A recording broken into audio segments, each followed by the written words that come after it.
Thank you, Seal. Jim sincerely sends his regrets. He wanted to be here, and said he really enjoys these meetings. I've never been to one before. But this day is pretty special for me because a week ago, in about an hour, I was on the operating table having cataract surgery. So if I look a little bit myopic, that's why. Well, I can sort of see. Let me just add one footnote to the votes today. Under the SLA Constitution, to elect officers, the SLA needs a quorum of 2/3 of its members. With the combined attendance of San Francisco and Los Angeles, we probably do not have a quorum physically present. So following this meeting, there'll be a vote going out either by email or snail mail, asking you to affirm the votes for today, as well as other members who were not able to attend. So if you see something come across, that's why you're seeing it. In terms of legal issues, one of the more recent developments is a data call on non-admitted insurers by the California Insurance Department regarding fire claims for mainly the Southern California fires. At least one trade organization indicated that they thought that that was really overreaching by the regulator, and our advice was, you should really cooperate on this. These are personal lines policies, which is a smidgen of the surplus line policies issued in California. But if non-admitted insurers are issuing personal lines policies, they have to understand that for something as sensitive as the fire claims, the regulator really has a legitimate interest in seeing that information. If the data call is too burdensome on a particular company, we're confident that the insurance department will be happy to work with the non-admitted insurer to develop the information in a way that makes sense. But our recommendation is basically the non-admitted market has two options.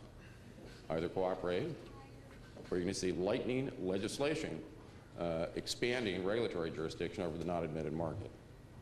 And I don't think anybody wants that. Probably the most significant piece of legislation, not probably, but by far the most significant piece of legislation, which you all dearly love, was AB 1639, which provided for new surplus line licensing rules.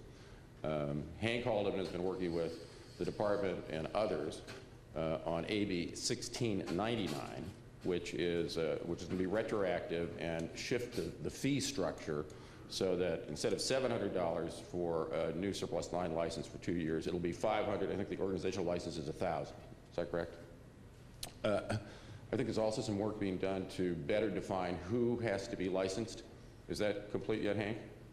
No, there'll be another meeting early next week with the legislative board responsible for it, but the department and the industry have pretty much agreed on changes that should clarify that. Okay, excellent.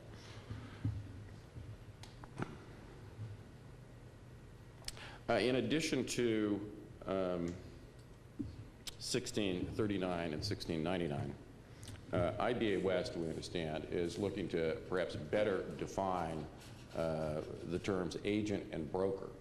And in that context, let me say something about a case that you heard about before and is still on the books. B2B, or business-to-business markets versus HOILA. In that case,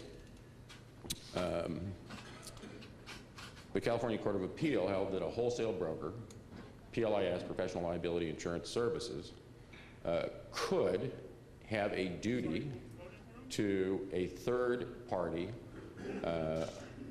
with whom the insured had a contractual relationship. And because of that duty, the wholesale broker could have an obligation to procure insurance to satisfy the needs of this third party. It's a terrible decision. It's badly written, it's badly thought through, but the case has been settled. So it's still on the books. The SLA filed an amicus brief last year trying to get the California Supreme Court to overturn it, but it's such a weird set of facts. I can understand why the California Supreme Court didn't want to reach for it. I don't know if it'll ever come up again. It should be limited to its facts. But in the context of broker liability, Traditional labels such as agent and broker are loaded legal terms. And with those loaded legal terms comes traditional sets of duties. In fact, as the industry is evolved and the market has evolved, the distinction between agent and broker and what they do and to whom they owe obligations in practice has changed dramatically. So IBA West, and I think with support from the SLA, and Dave Anderson had a suggestion on this front as well, the thought is to redo these definitions in a way so that there's not automatic, unexpected liability which nobody anticipates. So we hope to see some more work on that front.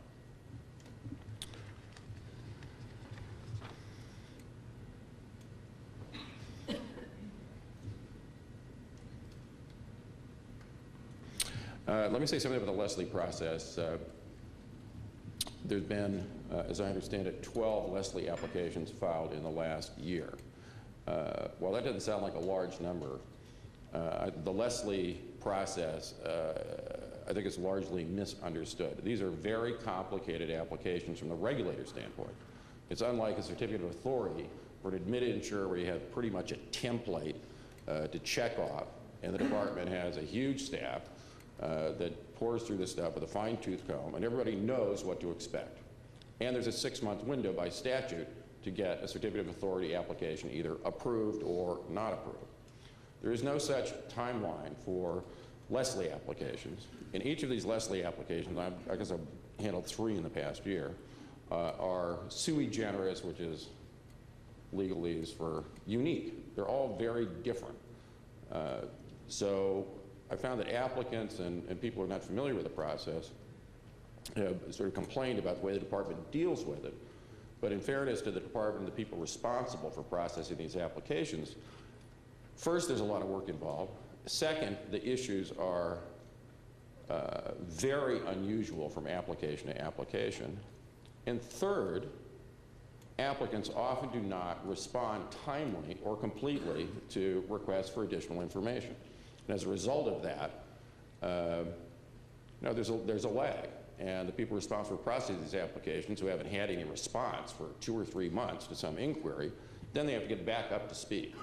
So the Leslie process really is something that people need to better understand. We're trying to at least address some of that in the next newsletter, or at least a brief article about it. The good news is that the SLA has no litigation. No litigation is anticipated. We have no pending amicus activity, and there's no amicus activity pending. The last thing to mention is that Jim Woods and myself and others are doing LaBeouf, performing the general counsel function, regularly field broker inquiries. You don't see us too much. Well, you may see one of us now and then on an occasional inquiry, but we regularly are responding to inquiries for us by Ted or Joy or others for regulatory questions. And that's all I have. It's a privilege to be here. My first annual meeting, perhaps my last. And, and if there's another one, I'll be able to see you better. Thank you much.